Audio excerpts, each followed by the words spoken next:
किसान भाइयों, धान के इस खेत को जो आप वीडियो में देख पा रहे होंगे, इसकी रुपाई किसान ने 22 जून को करा दी थी। धान की नर्सरी काफी हेल्दी और बढ़िया ग्रोथ कर रही थी। इस नर्सरी को किसान ने काफी दूरी से डाला था, यानी लगभग 25 किलो धान के लिए लगभग 1 बीघा खेत में नर्सरी लगाई थी। धान की रुपाई से पहले ही उसमें साइड से 2 कल्ले निकल चुके थे। तो आपको वो सब बातों को बताने वाला हूँ, इससे इतने कम दिनों में इतना जबरदस्त पौधा कैसे हुआ। किसान भाइयों, जब आप रुपाई करवाने की तैयारी में हो तो उसी समय आपको 3 से 4 बैग प्रति हेक्टेयर की दर से एसएसपी खाद को खेत में कद्दू करते समय डालने होंगे और उसके बाद पाटा लगाकर खेत को समतल करा देना। धान की रुपाई होने के बाद जब एक बार आपको बारिश यदि नहीं होती है तो खेत को सुखा लें। फिर जब मिट्टी की ऊपरी परत मजबूत हो जाए, आपको सिंचाई कर देनी है। इसके क्या फायदे हैं वो भी आपको बताऊंगा। पहले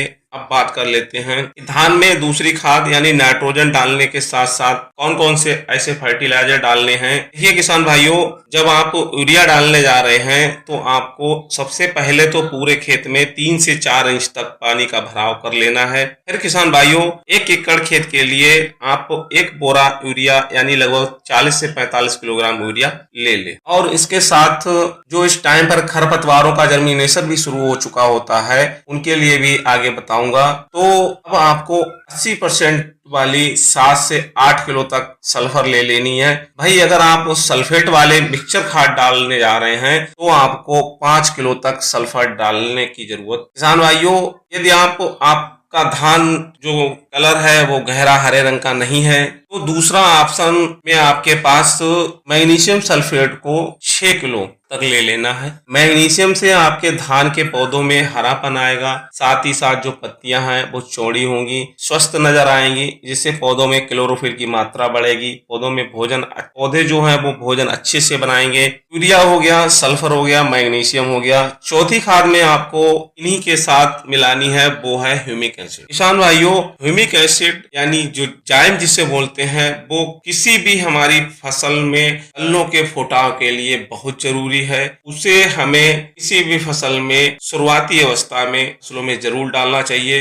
ह्यूमिक को आप यहाँ पर 2 किलो जरूरत पड़ने वाली है, जो 90% वाली होनी चाहिए। धान के फुटाव को तेजी से बढ़ाएगी। देखते ही देखते 15 से 20 दिन में आपके खेत में 20 से 25 कल्ले तक हो जाएंगे और जो कल्ले निकलेंगे वो आगे चलकर प्रोटेक्टिव टेलर में बदल जाएंगे। मेरा मानना है कि जब आप इन चारों खादों को रुपाई के लगभग 8 से 10 दिन बाद टॉप ट्रेसिंग कर देते हैं तो आपका धान कुछ इस कदर दिखने लगेगा। वही तीसरी खाद के रूप में आपको ज्यादा फर्टिलाइजर डालने की जरूरत भी नहीं पड़ने वाली है। जब आपकी फसल 30 से 35 दिन की हो जाए तो आपको एक और खाद डालनी है। उस खाद की आवश्यकता होगी, लेकिन उससे पहले जो खरपतवार निकल आते हैं उनके लिए भी आपको एक स्प्रे लगानी होगी। उसकी एक कंप्लीट वीडियो जल्द ही हम अपने चैनल पर लेकर आएंगे। तो आपको तीसरी खाद के बारे में कुछ जानकारी देते हैं कि तीसरी खाद के लिए आप कुछ पोषक तत्व, जो हमने खास पोषक तत्व कुछ बचा के रखे थे, उन्हें अब तीसरी खाद के रूप में डालना है, जो 30 से 35 दिन के बाद डालने। यहाँ आपको 1 बोरा यूरिया के साथ में, क्योंकि किसान भाइयों धान की कवच अवस्था आने तक नाइट्रोजन की जरूरत पड़ती है और वैसे भी धान ही एक ऐसी फसल है जिसमें हमें नाइट्रोजन खाद की ज्यादा जरूरत पड़ती है। तो अब किसान भाइयों, दूसरी खाद के रूप में आपको जिंक को ले लेना है, जो 33% वाली 5 किलो जिंक आप ले सकते हैं और इसके साथ ही आपको 5 किलो ही फेरस सल्फेट इन्हीं खादों के साथ में मिला लेनी है। फेरस सल्फेट में आपको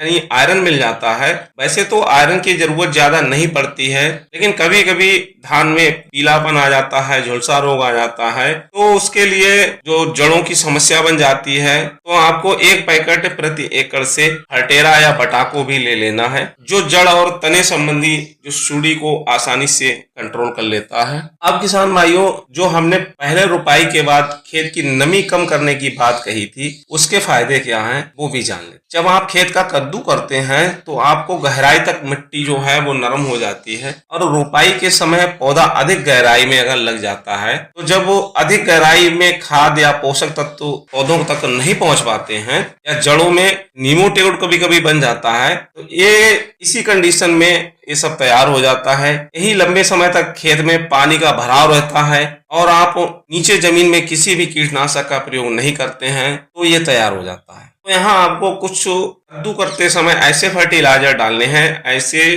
कीटनाशक डालने हैं, यानी आपको जो एसएसपी खाद डाल रहे होंगे तो आप 500 ml प्रति एकड़ की मात्रा से क्लोरोसाइपरिन के साथ में मिला देनी है। किसान भाइयों, वीडियो पसंद आई हो तो वीडियो को एक लाइक और शेयर करना ना भूलें, और साथ ही जिन किसान भाइयों ने अभी तक हमारे एसके अड्डा फार्मिंग यूट्यूब चैनल को सब्सक्राइब नहीं किया है वो चैनल को सब्सक्राइब जरूर कर लें, ताकि हमारी आने वाली वीडियो समय समय पर आपको मिलती रहे। धन्यवाद।